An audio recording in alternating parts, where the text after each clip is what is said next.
Cool. Hello, everybody. Today I'm joined with Paul Johansson and Rachel Anderson. Rachel is a candidate running to represent West Virginia in the United States Senate. We will be asking her a series of important questions about her campaign and her plans for addressing issues West Virginians face. This interview is not an advertisement or an endorsement. It's simply an opportunity for voters to hear directly from the candidates. So we'll start with an introduction. Rachel, could you tell us a little bit about yourself and share your core policies and goals, please? Sure, sure. So it's Rachel Fetty Anderson, and there's a really nice long story with that. Maybe I'll have time to tell it later. But I decided to run because I felt that there was a perspective that wasn't being represented in West Virginia politics, which is the perspective of parents and the perspective of families and the perspective of folks who are taxpayers and citizens who just cannot handle watching our state be drained of our kids, drained of our. I just can't stand seeing taxpayer dollars be used to sabotage families and children and the citizens who live here. I've got four kids, and they range from 17 to 27. And it's painful, painful, painful to see the things that our young people are going through. I have a lot of other kids in my life. I've represented children in court and represented their families in abuse and neglect court and in many different contexts. And what I see again and again is that West Virginians are working constantly. They are working constantly. And yet, when it comes to getting the benefit of their work or the benefit of their tax dollars or the benefit of their constant efforts, whether it's paid labor or unpaid labor, they're constantly told that they haven't earned the right to demand things like clean water, clean air, subsidized childcare, available childcare.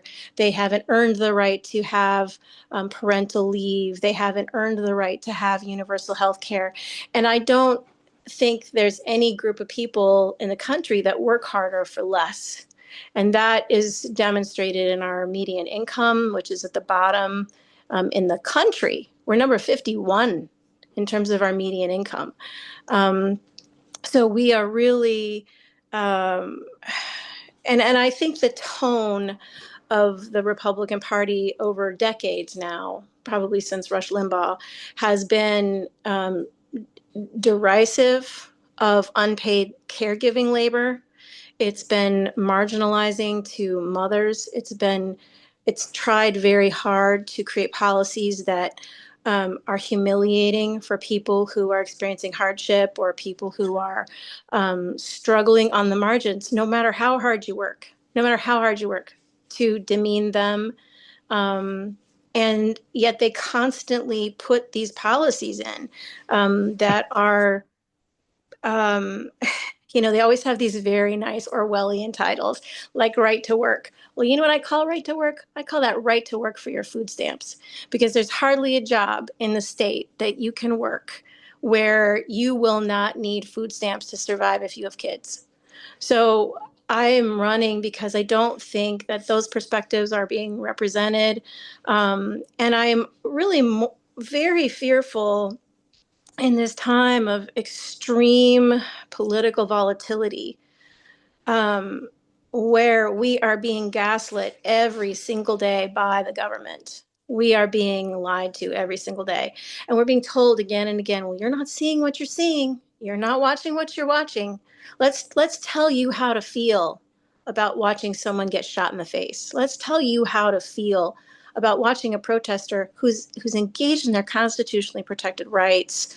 Um, let's tell you how to feel about that, because it could be you. And when it is you, we will come up with some cockamamie story about how you deserved it.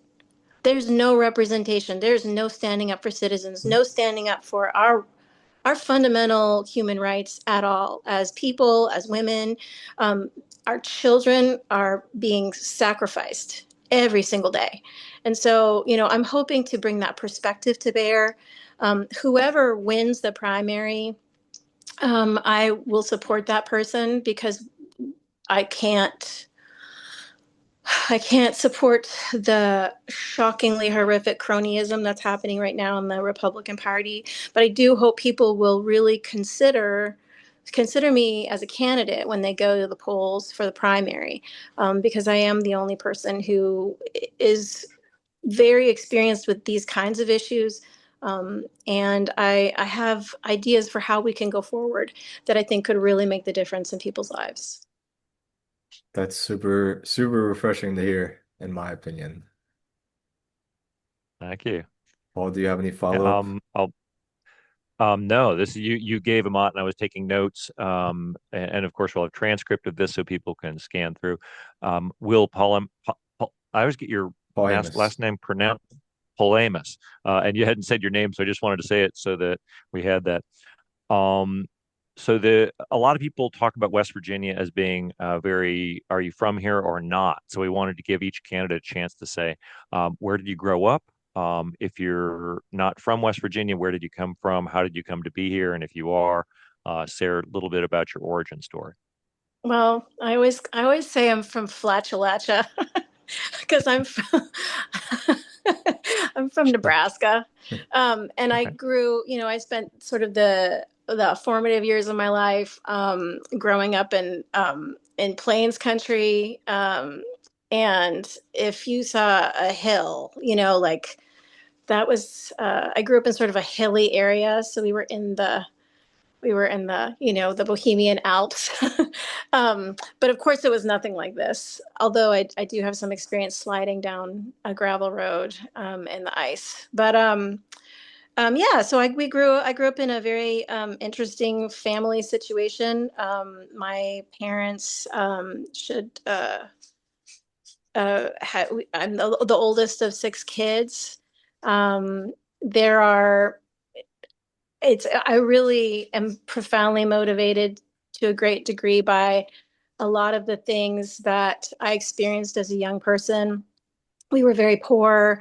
My mother was an evangelical Christian, and so we had two things going on. We had radio preachers, and then we had Rush Limbaugh sort of going on in the background of our lives. And um, it was really a profound, cognitive dissonance, that was just present in our day to day lives. Because at the same time that my mother was trying to trad wife her way through some really unusual challenges. There was also a lot of mental health issues in our family. There was a lot of, unfortunately, and there was a lot of abuse and neglect, which is part of the reason why I'm motivated to represent children and families in those situations.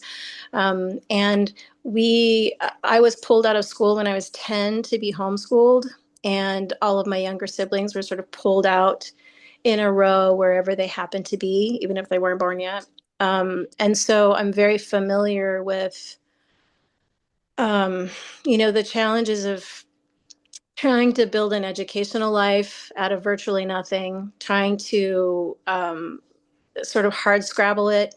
I remember very distinctly, there was a point where, you know, you're young, so you probably never heard Rush Limbaugh in your life, thank the Lord. But for those of us who are older, that strain of dialogue about poor people was very potent, very potent. It was a lot about welfare moms and feminazis. And, I'm the oldest kid of six, and I'm being told constantly not to be a feminazi, constantly being told that it's going to be my job to be submissive when I get married, which will be soon and which will be inevitable.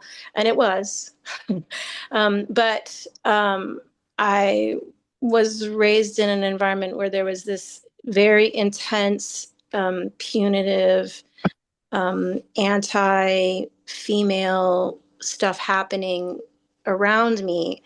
But I could see I could see enough to know that, when I would go to the store and I'd buy stuff with food stamps, and this may sound really strange, but at some point it occurred to me, because I had wonderful grandparents and I had some lovely, lovely adults in my life that helped me be very resilient. But at some point it occurred to me that I owed a lot to the American taxpayer. I had food stamps. We had got commodities. We'd go stand in the commodity line. We had Medicaid. If we ever went to see the doctor at all, it was because of Medicaid. When I was 18, when I was 17, I had a health crisis. And I remember going into the Medicaid office because I had to, I guess it must have been just turned 18, because I had to go and beg for Medicaid coverage to cover an emergency surgery. Um, because there was this cognitive dissonance between the reality of being poor and assuming that, like, okay, whatever it is that we're doing that's keeping us poor is somehow special and unique and virtuous, whereas all these other poor people are somehow outside of the moral milieu where they deserve anything in life. And I just came away from that. And it's funny because I actually, it's sort of a funny story. I didn't go to because I didn't go to high school. I didn't have a transcript. I didn't have a GED. There was no supervision of my education at all. Everything was just like sneaking away and reading in the basement. Um, I was given an opportunity by a local community college to take my GED after 9 months of being an illegal, undocumented worker in another country. I think that's probably rare. I don't know anybody else who was an undocumented worker in another country because they were so poor. Um, and That is I just came up with this feeling like, I am going to do the best I can with what the taxpayers have given me, what my life has given me. I was given this opportunity. I could get my GED. I could start college. I was allowed to start college, even though I had nothing. Um, and I'm very proud of it, you know.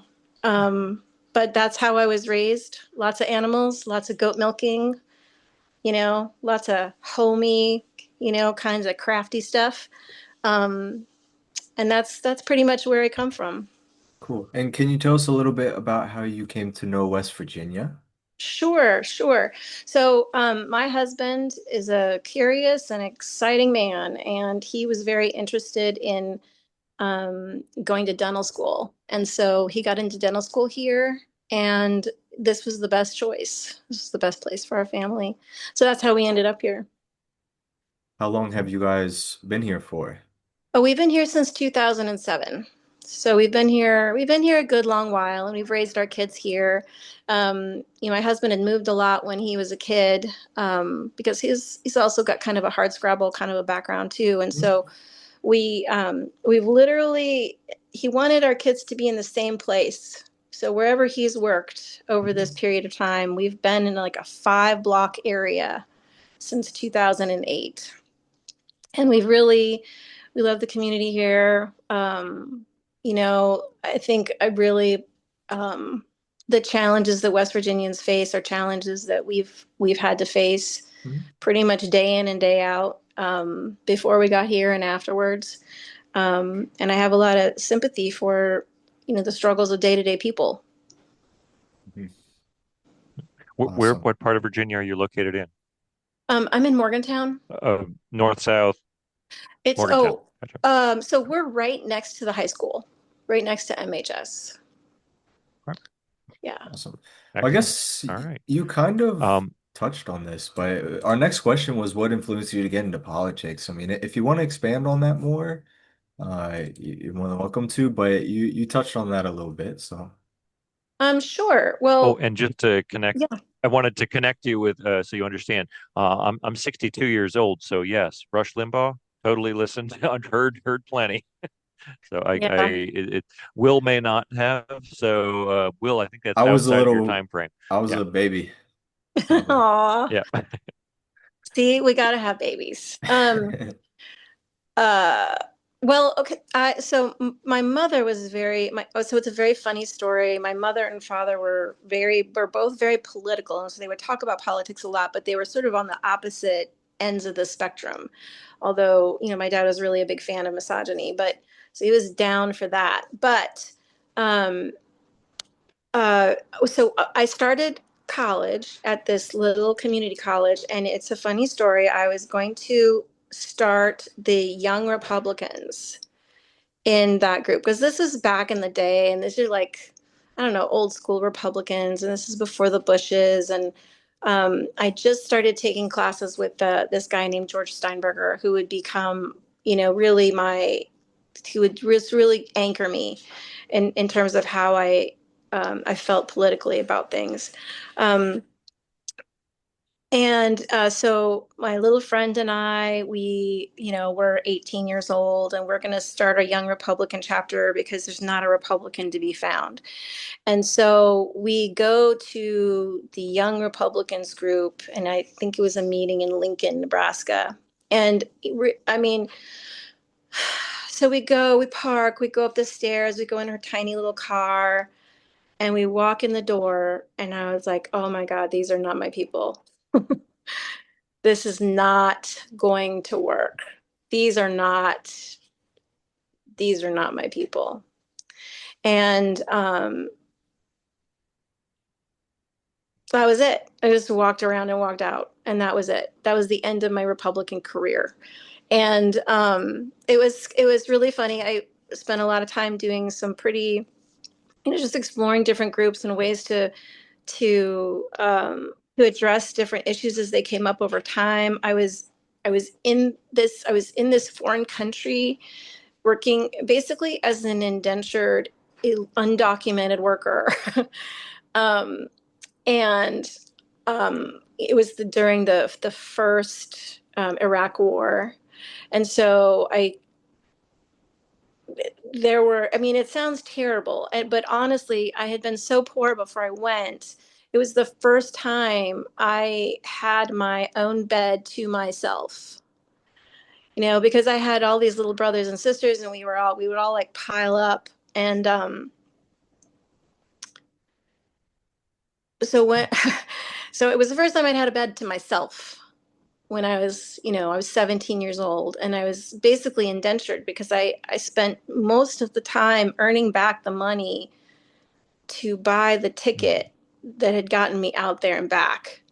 And I think that perspective really, colors a lot of my life, and like has helped me be a more political being because um I've experienced being in another country. I've experienced being poor, not speaking the language. I've experienced, you know, I had a lot of privileges in that space, but it made me a very aware political person. And I think the one thing that I really got from that I really decided, and it was a decision, was that I had as much say as anybody else. As long as I had a vote, I had the power over my vote, and nobody could buy it, nobody could take it away from me, and that was mine. And so when I came back, um, I was just really interested in all of these things. I was interested in the way the government started cracking down on protesters. I was interested in the way that public policy was being designed to kind of create this image always of the United States as being like this savior type of image, no matter what the pretext for whatever war happened to be.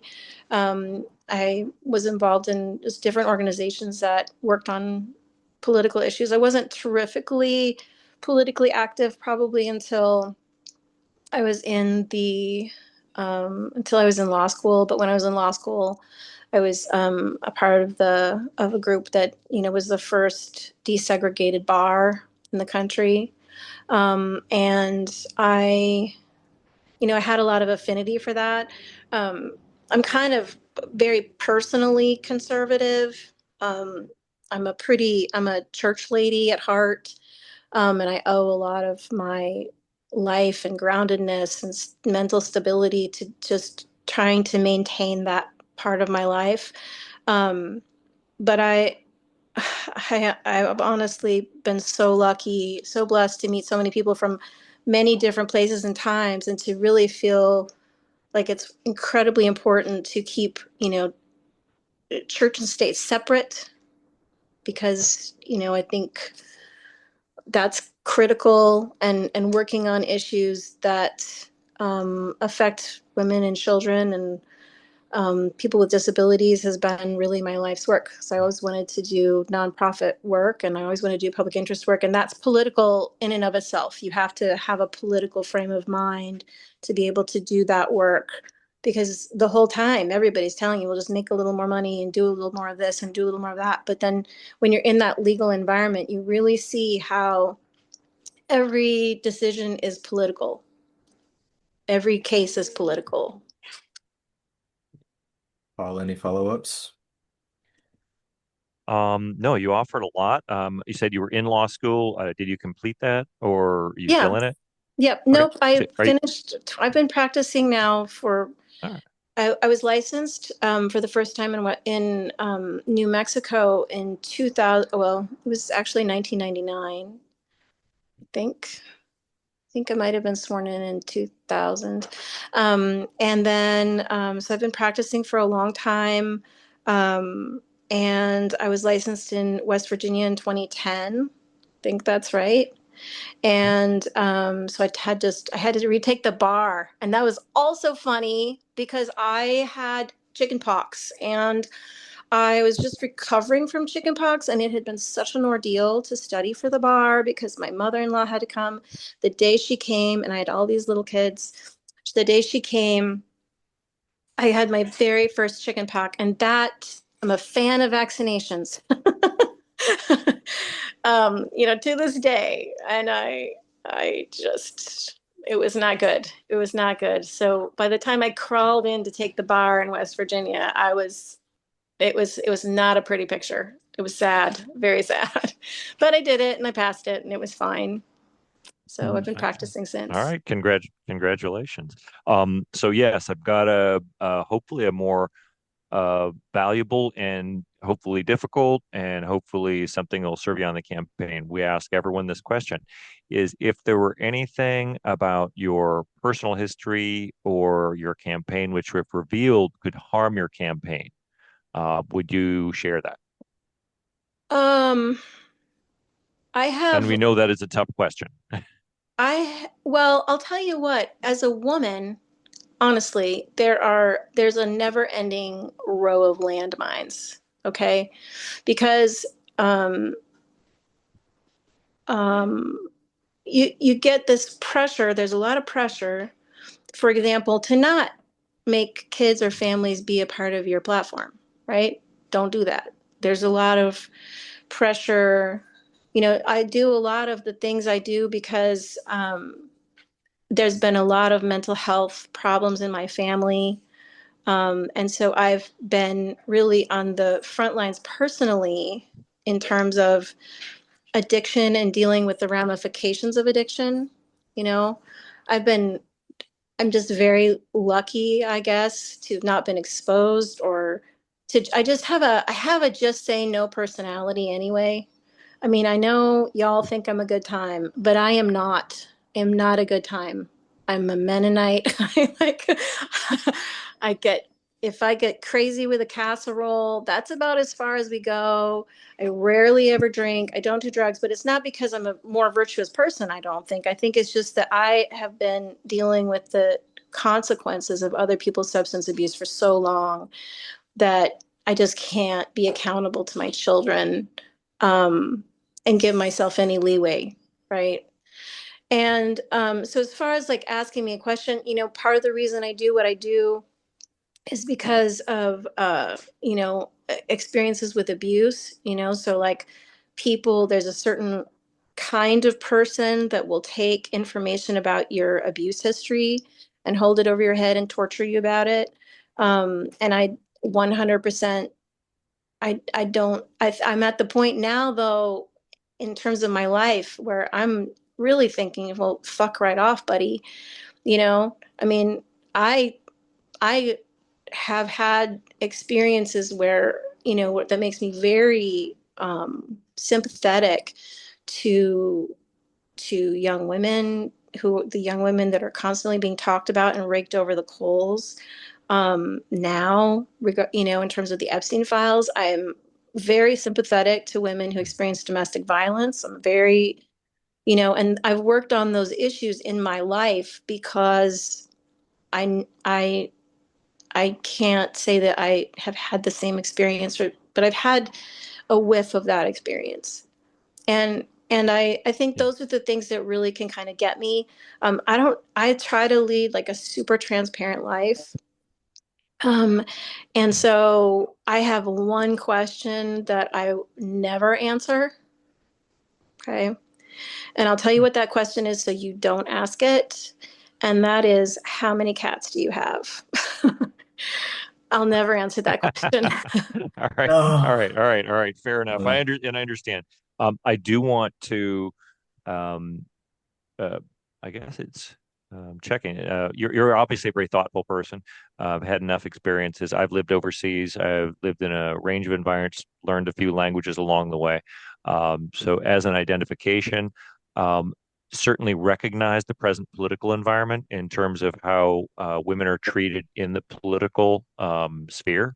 I think Will and I have discussed this a little bit. So the standards that women are placed through, um, and as people campaigning, as women campaigning, that you have a different set of challenges from men, which is usually a steeper climb, a narrower path that you get. So I just wanted to offer that we do have that understanding. Um, that's it. Just wanted to leave that. So appreciate that the thing you put off the table is cats, which is a great campaign way of deflecting. So I cool. Alrighty. So the next question we have for you, Rachel, is who are the people you don't want voting for you? Anybody who's ever been on the island, you can just fuck right off. And I don't care what your okay, got it. party It took me a second. affiliation is. Oh my I don't care what your party affiliation is. If you stand too close to me near a large body of water, I just shove you off myself. I really don't. I'm at the point now. I'm so sad and so disappointed. And just like every day is just this grind because it's not just that they did what they did. Okay. That's not it. It's that while, sorry about that, while these people are hurting young women and dehumanizing them, while they're doing that, they are dehumanizing the American taxpayer. They are telling God. us this, they have this whole neoliberal kind of thing going on where they're just telling us once again, all the time, never ending, as long as you make enough concessions to corporate interests, they will keep giving you jobs. Now, you may need to be on welfare while you're on those jobs, and you may need to be on Medicaid, and you may need to be on food stamps while you're on those jobs. But as long as you let us continue giving these people tax breaks, and as long as you keep letting us, letting them run their businesses without unions, as long as you keep accepting that you don't get childcare, you don't get maternity leave, you don't get paternity leave, you don't get health care, you literally do not get a single thing that you pay for, everything is working out great. And you should be grateful. I mean, how dare they? How dare they? How dare they rope us into foreign entanglements because they have the capacity to be blackmailed? I am so upset about the whole thing because I'm not a conspiracy type person at all. At all. I was just all kinds of ready to give everybody the benefit of the doubt because I was like, this can't possibly be the case. And yet every day it is the case. And every day it just gets worse. I was just so disappointed to see an email about, former Senator Manchin. So disappointed, because I remember when he, not that he was engaging in illicit activity with young ladies, but Jeffrey Epstein was trying to get him a bigger boat or something. I mean, that was a blow to me. I voted for that guy. I voted for that guy. And, if he'd gone Hmm. on, if he'd said, look, I'm having to make a lot of compromises personally and ethically just to try to get you guys anything, you know, this is the Hmm. best we can do. I would have respected that. I would have said, cut it out, but I would have respected that. But the fact that there's just all Hmm. this wheeling and dealing among these extremely wealthy people who are taking, um, they just forget who they work for. If they're getting paid and they're getting subsidized and they're getting sponsors and they forget who they work for because they don't work for us anymore. They do not work for us anymore. And that I think is, that's the thing. I, I have, before I even started my campaign, I sat down and I wrote down a campaign ethics document. We don't accept, Oh, yep. Yeah, so we don't accept any money from any industry, any corporation, any company. Um, we don't accept any money from a lobbyist that lobbies for any foreign country. We don't accept any money from any kind, no money from ALEC, no money from any of these people. We don't accept any money from those folks at all. Because I don't think you can pretend that you're not owned. You cannot pretend even that you're not owned if you're getting that money. And it was just really important to me to say, whatever happens to my campaign, whether I win or whether I lose, I don't want a single voter in West Virginia to think that um, I was ever going to be on anybody's side but theirs, because I'm tired of it. got it. Thank you. Got it. And you did answer the next question, which is pretty thoroughly, and it sounds like you have a document to answer the next question, which was um, commitments that you were willing to make around who funds you, Yeah, and you you answered it you very already thoroughly. answered. Thank you. Yeah, Um, no, and I'm happy to send it yeah, to you you. so and Yes, yep, yes. actually, I'm We sure we would. you'll have the setup for one of your documents on your page.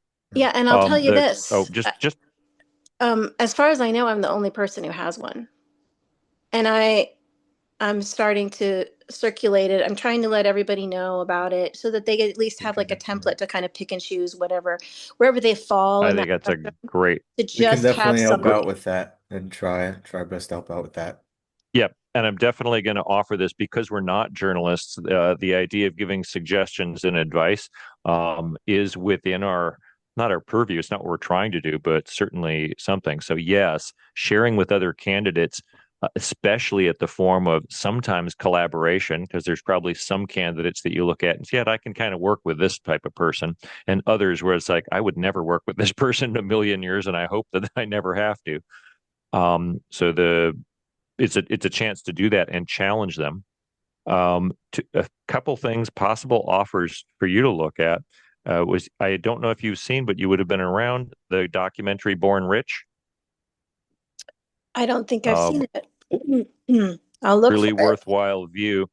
And the author Sarah Chase, who happens to be a local author, she was um, embedded with the U.S. military and with the Taliban when the Afghan war was running.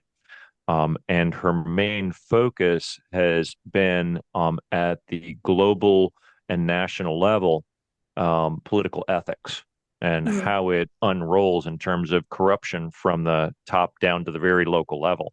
Mhm. And you've touched multiple answers, and especially with a legal background, she might be an interesting. She actually resides near Pawpaw, but she's got more books out on corruption in America.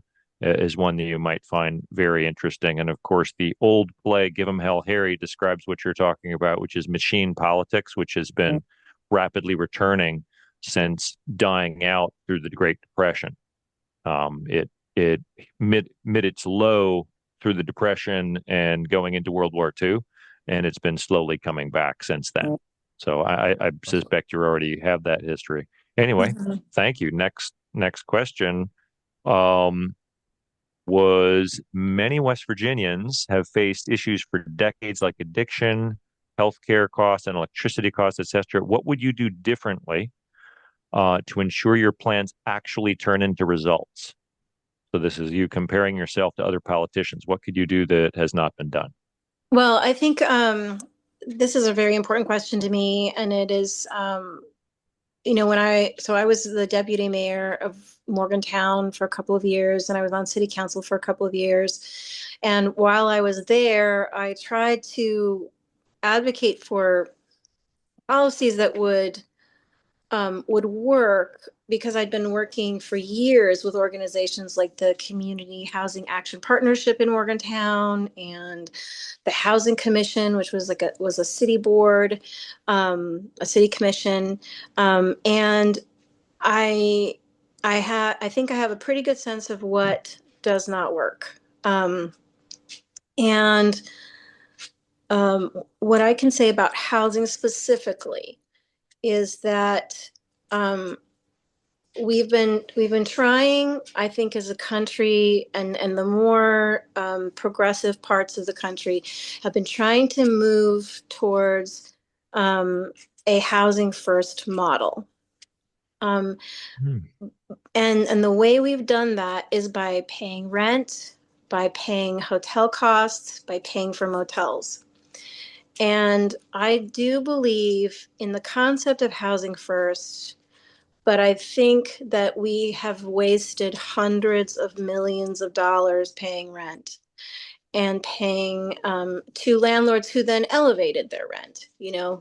We sort of propped up a an unsustainable rental market with typically substandard rental housing with these housing first rental dollars.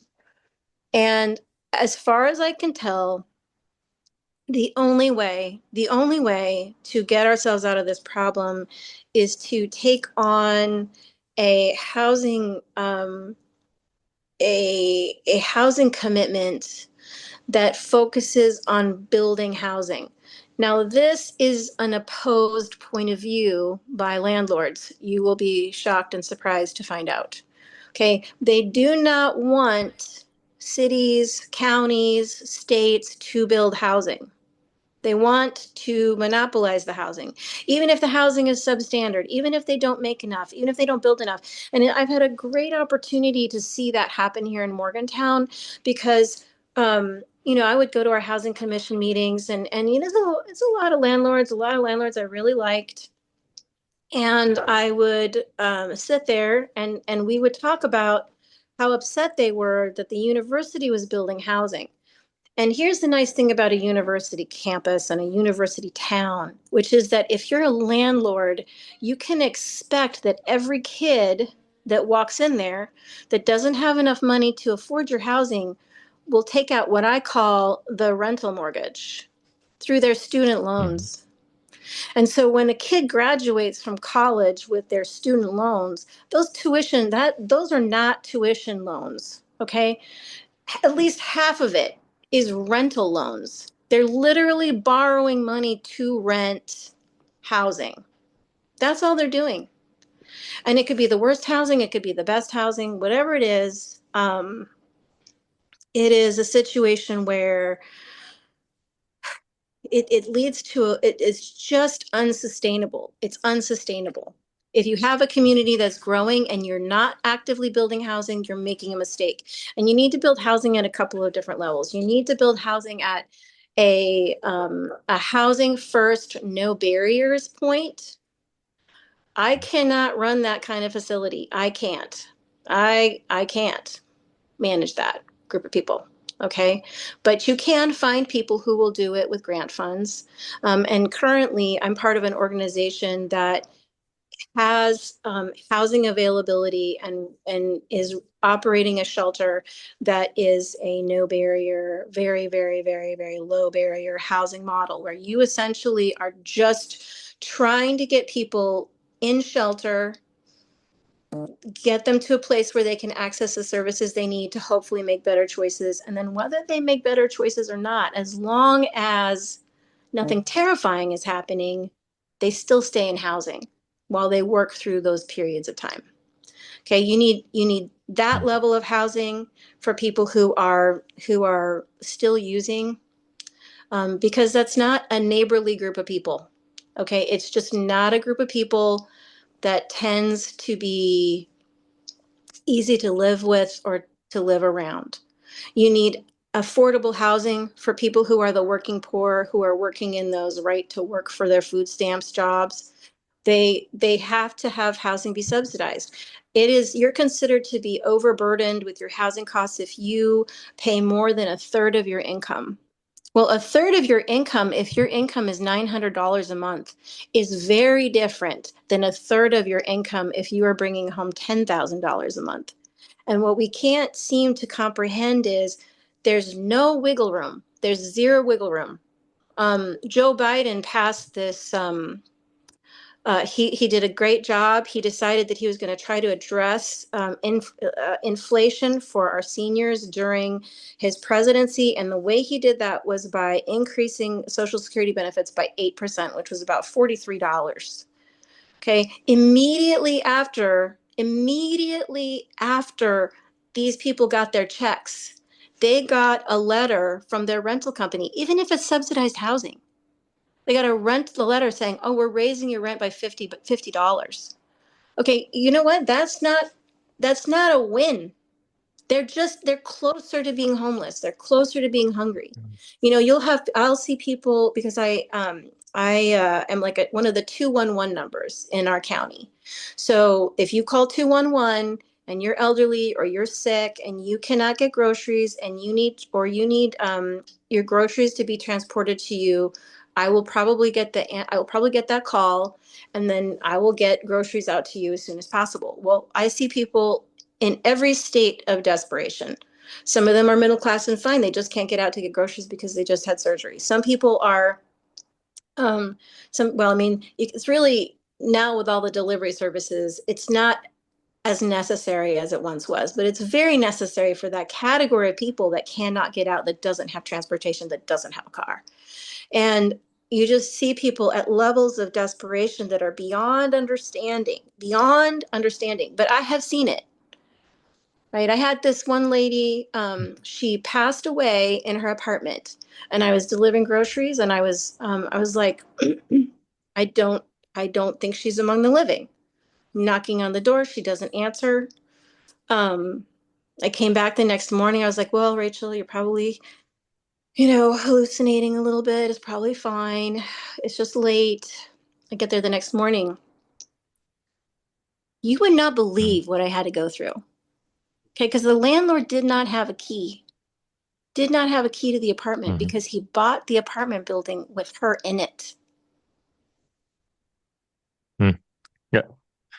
These Yep. are things that we She have to was deal with. And she she was was. she was Yes, she deceased. was.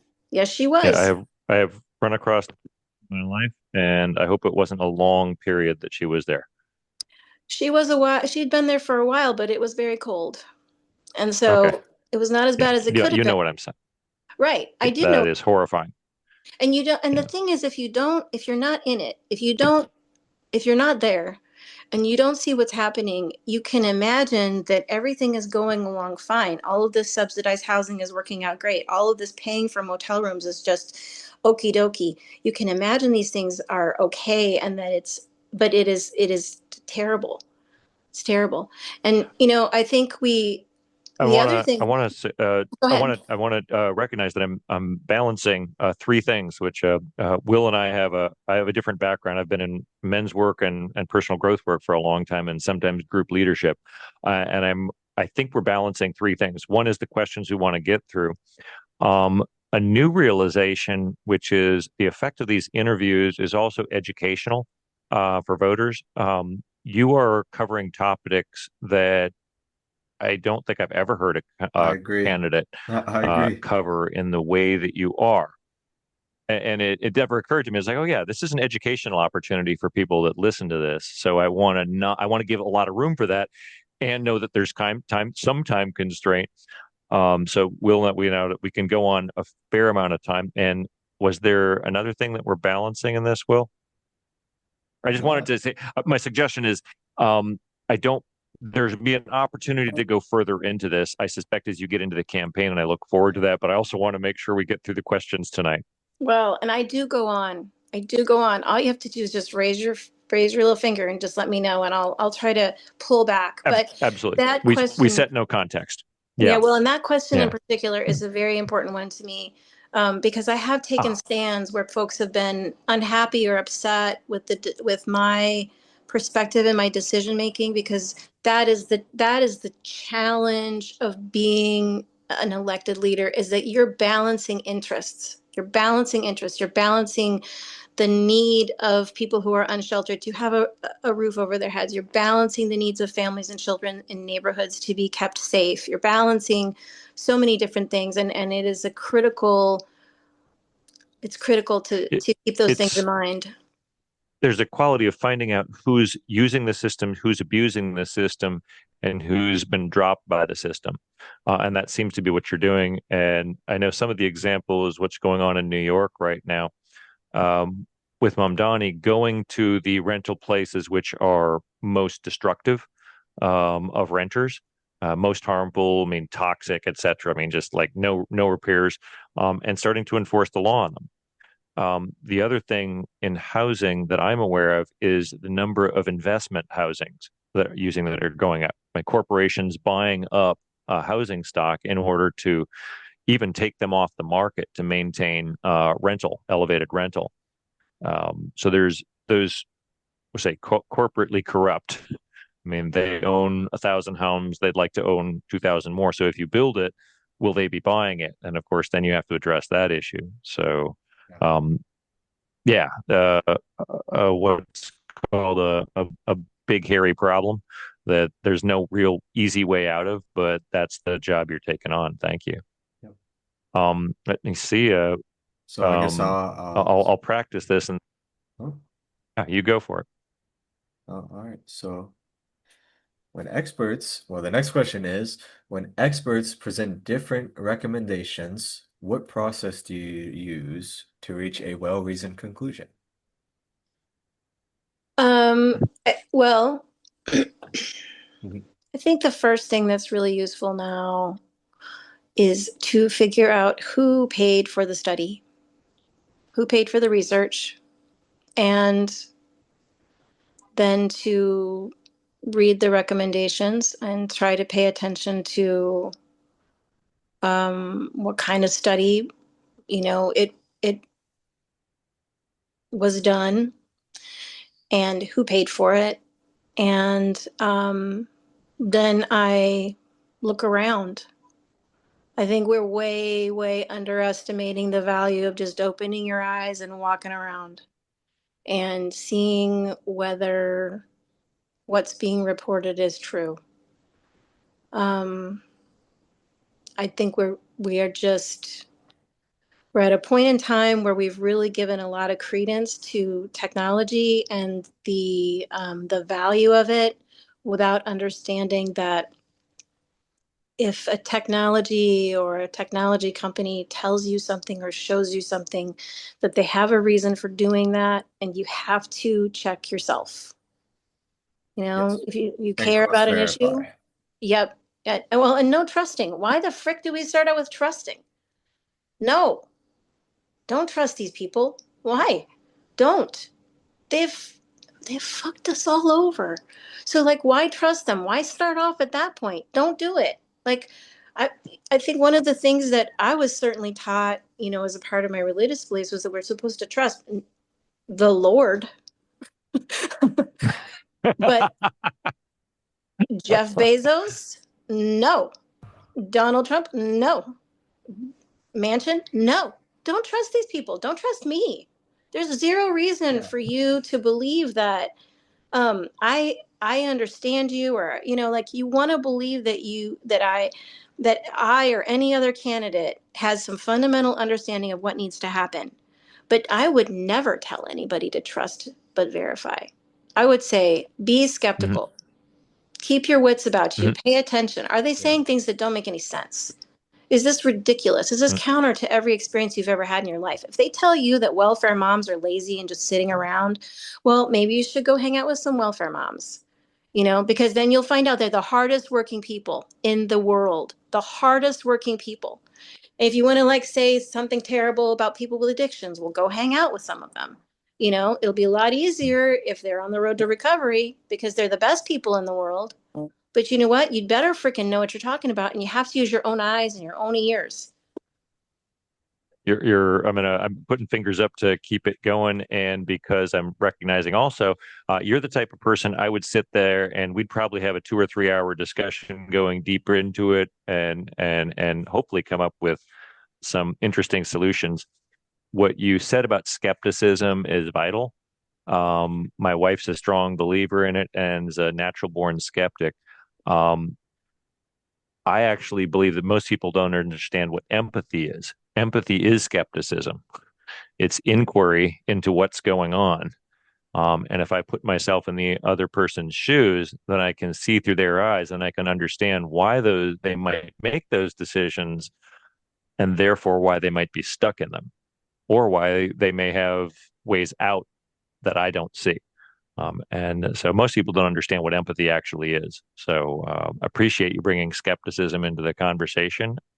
I also don't recall many candidates advising it. Yep. So thank you. Let me see. When experts disagree, Well, that's um, kind of, I rephrased the what? question, so Yeah. No, that was amazing. You want to go for the next one again, or you want me to sure. take that? Go ahead. Go. Okay. Um, what's one necessary policy to address West Virginia's longstanding issues that might be unpopular, but you believe is essential? And I actually think you've covered a number of these, but do you want to take another dive?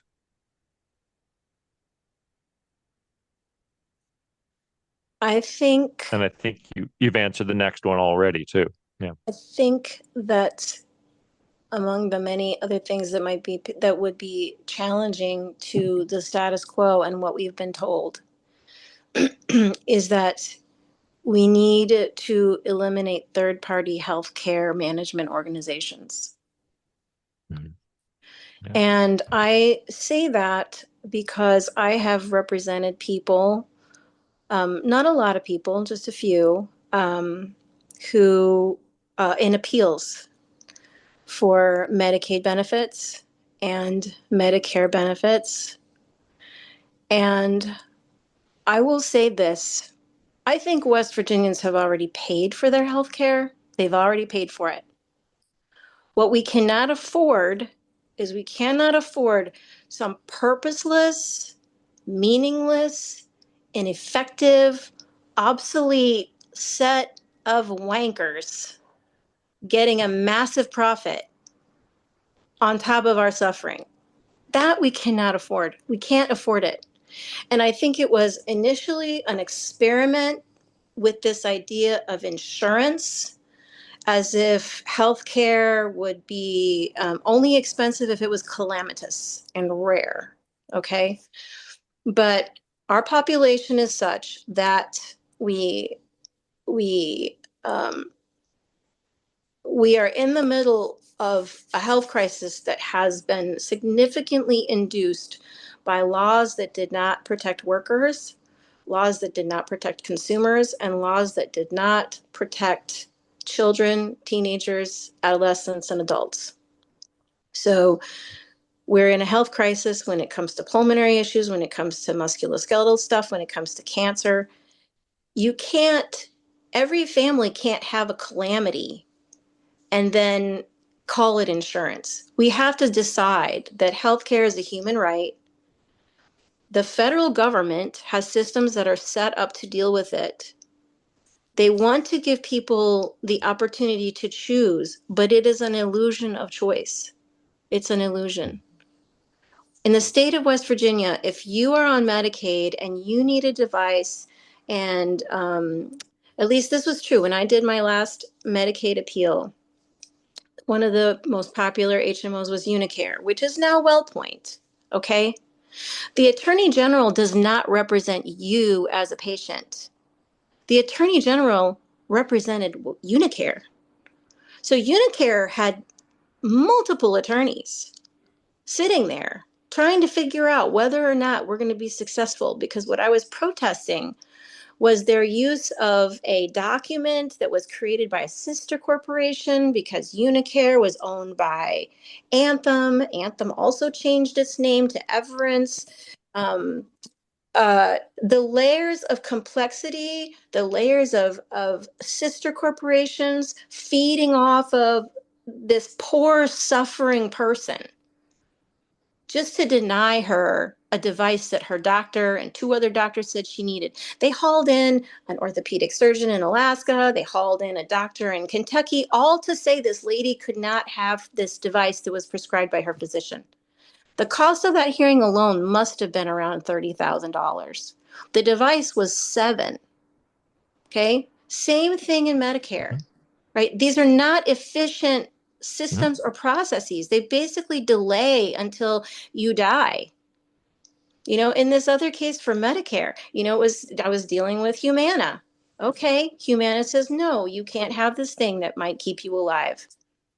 Well, there you go. There I am dealing with like a third party health insurance agency. The process of appealing took so long that in the middle there, she had like a 30-day ICU stay. Okay, what was that? $200,000, $300,000 for a device that was $1,000 a month to rent? They didn't Mhm. want to pay to let her rent it. We get nothing.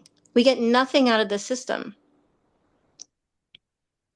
Nothing. And, she was dead a few months Thank later. you. Yeah. Wow. Wow. Yeah, thank you for sharing that. Um, wow. I think, I think you've actually covered the next question, but a little bit is like, and the question was, and I'm going to ask the last part of it, which is what experience or expertise best prepares you for this role? I think you've answered that, but where do you expect to rely on advisors? I think that um, I think I've had a lot of experiences in different areas as an attorney. And what I will say is this: the more you know, the more humility you should have. And I think I have, experiences that allow me to keep my wits about me. I'm never like, oh, yeah, that's the best idea ever. We're going to have hope grants to homeschoolers for dance classes. Yay. Okay. I have enough experience in different areas to know that we're in an era of profound waste, profound cruelty, profound dismissiveness of the American people and West Virginians. But I always ask for advice, and I always look for people who can tell me what's really happening, because you can't have your eyes and ears everywhere. I have classroom teachers that I know and care about. The difference, I think, is that um, I appreciate the limitations of a PhD.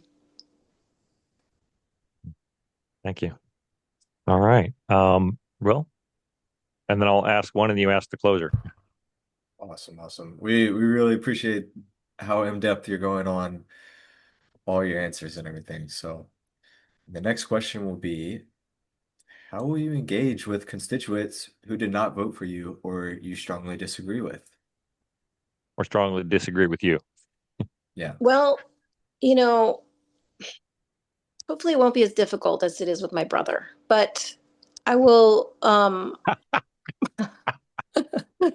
we're just like um uh the thing is that I understand where they're coming from. I grew up in I think in this particular place and time, we a lot of people who did the hard work of staying with their communities and sticking with their communities and working on these issues that were really important to them. A lot of those people are in churches. A lot of those people are people of faith, and they are committed to the same, you know we don't always have the same ideology or have the same favorite points of view, but there are points of commonality where we can communicate. I think Interestingly enough, I think for me, the biggest challenge is actually working with people who agree with me most of the time, but who disagree intensely in a moment. So that makes it challenging to, I think some progressives intensely dislike my points of view because, on some policies, I'm more middle of the ground. I'm very protective of children. I've deeply, deeply oppose a staffing level in a school that allows kids to be vaping in the bathrooms. I am violently opposed to any recreational drug use. I don't believe there should be any kind of criminal consequence, but I think that we are so poorly educating our young people Mm. and the people in West Virginia, we are poorly educating them about the consequences of the addictive behaviors they're constantly being bombarded with in their own homes, in their schools, in their classrooms, by their other kids. And I've seen those consequences go Right. run amok, run amok. I go to the Appalachian Addiction Conference every year, and I remember the first year I went, and I I'm really opposed to THC use. I don't think it's recreational to be psychotic. And I was familiar with the research that was done in Sweden and Norway, in the 90s, that said that these things were harmful to the developing brain, that said that you could dramatically increase the risk of schizophrenia. And I watched my own family members become Mm. psychotic and schizophrenic because of their dependency. Um, and so I walk in there and they're all like, well, at least everybody's switching to THC. At least that's going on. It is so much better than opiates. And of course, for survival rates, yes, absolutely. You know, we're desperate to stop people from overdosing on opiates. So Lord help us. If that's the switch you're making, so be it. But there's no conversation about the other consequences, the other potential consequences. And so now this year I went and, now it's just what is happening to our babies. We've got moms that are using THC every day, and their babies are being born with dramatic brain damage. We have people Mm. who are using consumables and they are trying to make babies and they're having babies, and their kids have like a smooth brain damage. We're not. Thank you. Yeah. No, I think we got the um I think what you're walking through, and when you do read Sarah Chayes on corruption in America, she really does touch into it. But it's the what gets sold to us in terms of our rights um, is often age inappropriate, Mm-hmm, and you get politicians using both sides of it. So when they talk about trans kids in sports, my response is proportionally speaking, we are talking about two people in the state, right?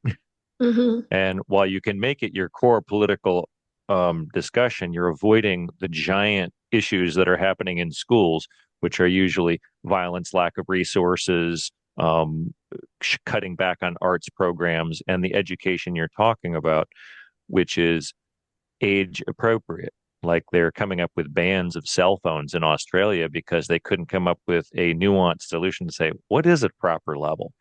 And they're clearly finding issues with internet addiction, issues with drug and substance and habit problems, nutrition in the schools. Why do Coke machines have access to schools? Because schools needed a little bit of extra money and it comes free.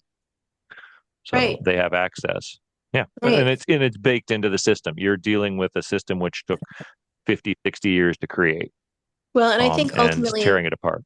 yeah, well, that goes to the, really the ultimate question, which is how do we get leadership that is motivated by what the voters want? Safety, security, affordability, meaningful benefits that they've already paid for. How do you get that when we have a system that has somehow worked itself around to the position where it has decided that a corporation is a person? you know how can we do that? And I don't think we can. I don't think we can. I think we have to fight. fight for humanity. We have to fight for people. We can't just keep buying the idea that more corporations and more corruption is going to do us any good ever. It won't. All We're right. selling stuff our kids can't live without. Got it. And so last two questions and one we just came up with tonight. You want to take this one, then I'll take the closer. Sure, go ahead. All right. Well, Well, yeah, do the second, then I'll just ask the one that what I just mentioned before. oh, okay. So, alrighty. So this is not the last question, Paul's is, but Hmm. what is your plan for transparency and accountability in office, or like the things you plan to do to Well, keep? one of the things that my ethics plan addresses is contacts with the candidate and contacts with the elected official. So, like, um, it's my goal to have a calendar that's available to the public where they could see who I was meeting with at any given time. And the goal is to not have private meetings with a candidate, preferably Oh, not at all, but to have at least one other person there. Um, and because I'm pretty specific about the industries that I won't take money from, prison industries, drug industries, vape industries, like it's broken down into a long list of industries. But there are experts that I'm of course desperate to hear from. I'm very interested in hearing from people who want to talk about energy or who want to talk about our natural resources or who want to talk about education. But those are discussions that should not be held behind closed doors. Yep. all right. Thank you. And the last question, which is something we have not asked of anyone before, but what is your opinion of ranked choice voting in what is increasingly a national and often local duopoly where the parties kind of, well, you get to have that county, we get to have this county, gerrymandering, all that there. I think we're more or less in agreement on most people we know that people are aware that parties play people off each other. They divide the country, and keep the country and the people level divided. So the question, what is your opinion of ranked choice voting?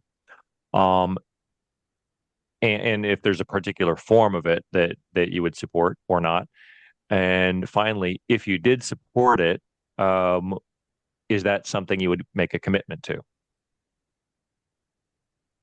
Well, I think this is And the answer difficult. can be yes or no.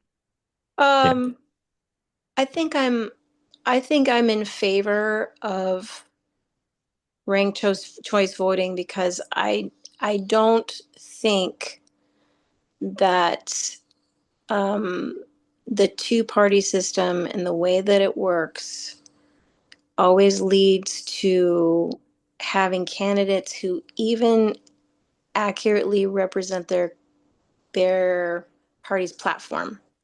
I think to me, if you had any capacity to decide how a person was going to vote based on their platform, I would feel um, I would feel probably more cautious.